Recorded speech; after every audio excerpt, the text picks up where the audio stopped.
Está começando mais um vídeo do Zcast! Hoje a gente vai falar sobre Sonho Febril, do J.R.R. Martin, que escreveu Game of Thrones, que virou essa série tão aclamada no começo e tão criticada no final. E eu fui atrás de Sonho Febril, que é um livro de vampiros dele. Um livro de vampiros que ele escreveu em 82. A primeira coisa que ele faz é trazer uma releitura do vampiro. Se você procurar no YouTube, tem até uma palestra em que ele está com outros caras comentando como seria aplicar isso naquela parada da fantasia realística que ele faz. Ele falou, pra mim não faz sentido uma coisa como, por exemplo, um vampiro de milhares de anos se apaixonar por uma adolescente. A história toda se passa em 1857, no meio ali do século XIX, e nesse ambiente todo ele traz um personagem que é bem a cara dele mesmo, que é o Abner, que ele é um cara totalmente... Ele é feio, ele é gordo, ele é grande, ele é um cara meio grosso, ele não tem um lidar muito bem com as pessoas, aquele tipo de personagem Martin de ser, né, de fazer esses personagens. Ele não é um personagem preto no branco, ele é um cara bastante complexo e ele trabalha sendo um capitão desses barcos a vapor que existiam no rio Mississippi, que é um rio gigante no sul dos Estados Unidos. Ele tá com uma onda de azar muito grande no começo do livro, você começa a conhecer o personagem, ele tá tipo na merda total, ou seja, é um empresário que tá falhando miseravelmente no trabalho dele. Ele encontra, não tão por acaso assim, um cara chamado Joshua York, que ele é um cara que tem dinheiro. Ele decide dar esse dinheiro, pelo menos investir no Abner, falando assim, cara, eu vou bancar o seu próximo barco a vapor, eu quero que você seja meu capitão, eu quero simplesmente botar eu e meus amigos, eu não quero ser questionado com o que a gente vai fazer lá. Mas a gente é estranho, basicamente é isso, né? A premissa do livro. Se você vai ler ele, tá vendo esse vídeo, ou como eu, já estava atrás de alguns livros do Martin, sabia que a premissa tinha vampiros, você já fica imaginando de que esse cara... ele é mais do que ele está falando. Bem diferente do próprio Abner, o Joshua é um cara bonito, ele é um cara educado, ele é um cara extremamente sábio. Eles fazem esse diferencial que ao longo do livro vai sendo explorado. Você percebe, por exemplo, o Abner sentindo um tipo de inveja, falando, cara, o cara é bonito, o cara é isso, o cara é rico, o cara é bem sucedido, enquanto eu falhei, eu sou todo estranho e tal.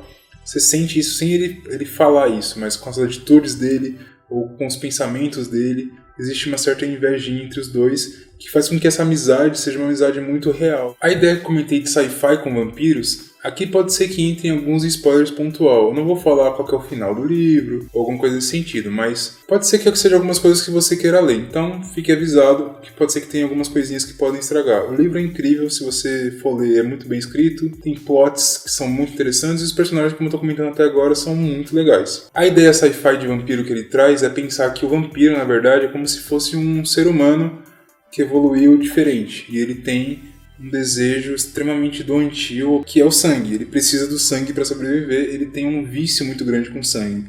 Se ele sente o cheiro ou alguma coisa nesse sentido, ele fica extremamente descontrolado. Assim, é claro que você pode fazer uma leitura com a mitologia do vampiro, ele é mais forte, ele tem um olfato melhor, ele enxerga no escuro. Ele tem algumas dessas coisas, mas outras ele quebra, como por exemplo, coisas religiosas não espantam o vampiro. Isso não faz sentido para a ideia científica que ele quer trazer no livro ali.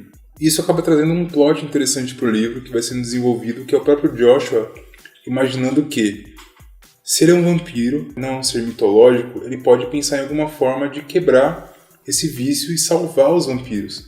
Ele não tem ódio pelos vampiros, mas pelo contrário, por ser ele entende a dor do cara. Ele não está bebendo sangue porque ele é um monstro, porque ele quer, porque ele acha legal. Isso tudo serve para introduzir um outro personagem, porque você tem esse personagem que ele tem um pensamento diferente do vampiro, você precisa ter a contrapartida dele, e a contrapartida dele é o Julian, que é um vampiro extremamente clássico, e ele pensa que o ser humano ele é como se fosse um gado, ele não tem que ser levado em consideração. Enquanto o próprio York está pensando uma coisa um pouco diferente. A gente vai precisar dele, entre aspas, e vai fazer o absurdo que a gente faz, e eles vão caçar a gente. E com a tecnologia que está se desenvolvendo, isso fica muito claro com essa ideia do barco a vapor, e como a tecnologia vai... Porque o próprio Abner é muito apaixonado por isso, então ele coloca muito disso, e você vai entendendo a evolução tecnológica e científica da sociedade humana. Então, se eles chegarem a um ponto que eles conseguem acabar com os vampiros, é isso que eles vão fazer, a não ser que os vampiros consigam mostrar para os seres humanos que eles podem viver em paz. E essa que é a contrapartida que eles fazem, que eles traçam.